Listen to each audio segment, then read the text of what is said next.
of electric vehicle charging station, and then and also the mandated EV share. Next slide, please. On nuclear energy program, so the passage of Republic Act 12305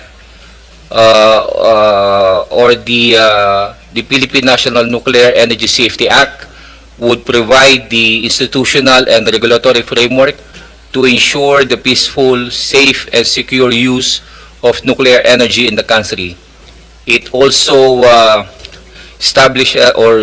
it will also establish the Philippine Atomic Energy Regulatory Authority, or what we call PhilAtom, a quasi-judicial body with exclusive jurisdiction over nuclear energy regulation. So the DOE issued a circular last October 2 of this year, providing a policy framework for the integration of nuclear energy in the country's generation mix. So this establishes the foundation for the Philippines' first commercially developed and operated nuclear power plant, designated as Pioneer Nuclear Power Plant. So the Philippine Energy Plan 2023 to 2050 also outlines a phase entry of nuclear power.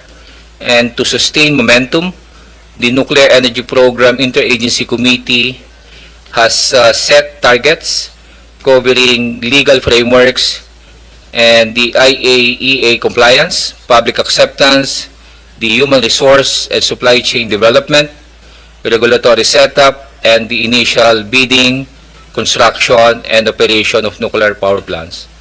On the 123 agreement, the U.S. Secretary of Energy issued a secretarial determination last September of this year. So this added the Philippines and Singapore to the list of generally authorized destinations under 10 CFR Part 810 regulations. At this point, Mr. Chair, I'd like to pass the microphone to Assistant Secretary Navarro to present our proposed budget. Thank you. Thank you, Director Sino Cruz. Good morning to all. Allow me to proceed, Mr. Chair. Go ahead. The total proposed budget of the Department of Energy for fiscal year 2026 is 3.8 billion. 64% or 2.4 billion is allocated to the agency-specific budget, which is Fund 101, while the 1.4 billion or 36% is allocated to the special account in the General Fund or Fund 151. The DOE's budgetary priorities under agency-specific budget, which is Fund 101, is the implementation of all the agencies' major programs, particularly ISSP and capital outlay requirements, increase in manpower complement, operational requirements of the newly created Nuclear Energy Division. The bulk of the increase includes those expenses related to the said major programs. Under Fund 151, or the special account in the general fund, the proposed budget accounts for 36% or 1.4 billion pesos. Under this fund, the priorities for 2026 includes the following: Nuclear Energy Development Program, promotion of energy efficiency and conservation, alternative fuels for transport and other purposes, the total electrification project, and the ISSP and capital outlay requirements. By allotment class, 51% or 1.9 billion is for maintenance and other operating expenses. 982 million or 26% is for capital outlay, while 910 million or 23% is allocated for personnel services, including retirement and life insurance premiums. Next slide, please. Before you continue, ASEC, let me recognize the presence of Senator Marcoleta. Go ahead, ASEC. Yeah, thank you, Mr. Chair. This slide shows the National Energy Expenditure Program for 2026 per major program, covering both regular programs and the special account in the general fund. Among the programs presented, the Electric Power Industry Development Program will receive the highest allocation at 676 million, followed by the Energy Efficiency and Conservation and Alternative Fuels and Technologies programs.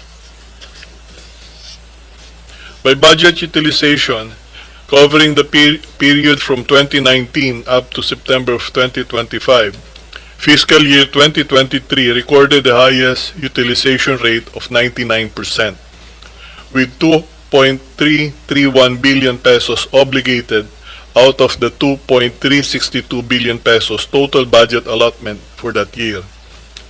On the other hand, the highest disbursement rate was recorded in fiscal year 2024, with 85% or 2.251 billion pesos disbursed out of the 2.653 billion pesos obligated.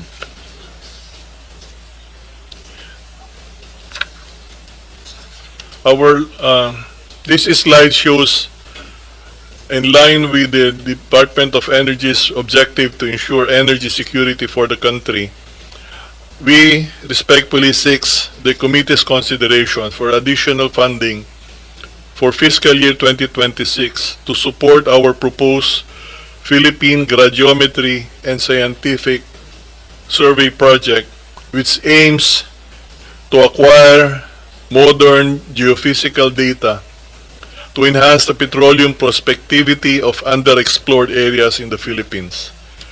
For fiscal year 2026, or in its first phase of implementation, the project has a proposed budget of 626 million pesos with a total project cost of 2.79 billion pesos over its 4-year implementation period.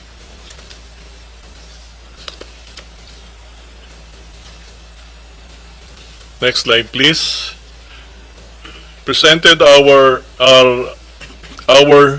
priority legislative agenda.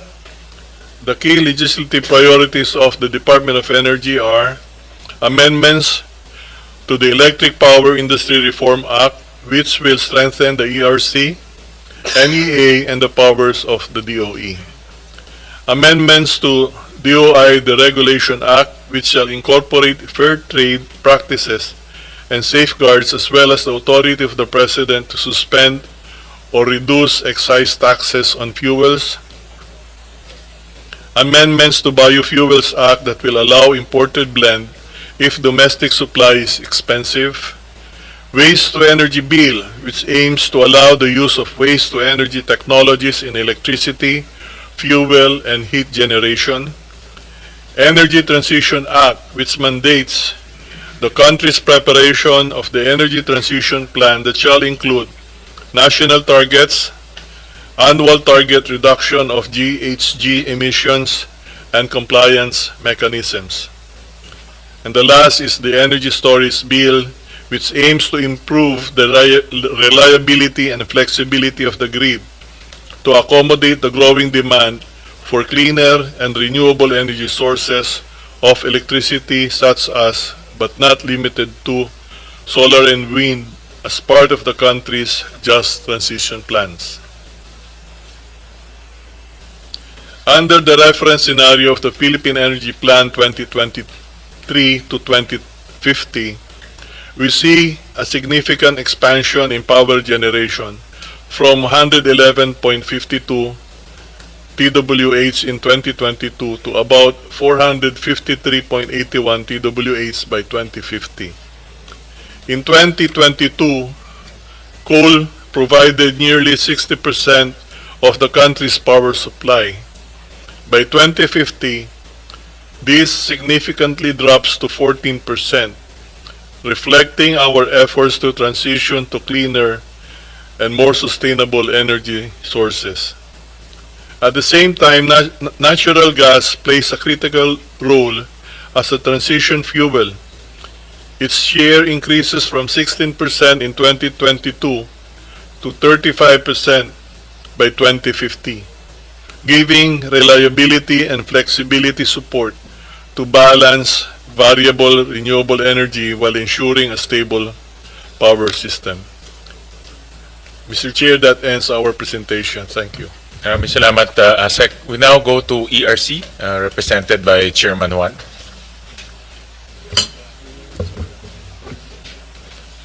Good morning, Mr. Chair. Thank you for this opportunity for us to present the Commission and its proposed budget, as well as its major accomplishments over these past few months. So next slide, please. So the ERC is a quasi-judicial, quasi-legislative body that was created pursuant to EPIRA, and its fundamental mandates are, among them would be to regulate the rates of the distribution and transmission sectors and promote competition, particularly in the generation and supply sectors, all with the purpose of promoting and protecting consumer welfare. Next slide, please. So these are our constituencies. First would be, of course, the consumers, then the two regulated sectors, and then the competitive sectors. Next slide, please. So at a glance, these are the industry stakeholders for the electric power industry. We have the generation companies, in whose favor we issue the certificates of compliance before they can commercially operate. And then we have the transmission concessionaire, NGCP, whose rates are regulated by the ERC. And for the distribution, the 142 distribution utilities composed of 120 electric cooperatives and 22 private utilities. And then the 154 licensed retail suppliers that operate in the retail sector. Next slide, please. So these are the major accomplishments in terms of numbers done by the ERC from January 2024 to September 2025.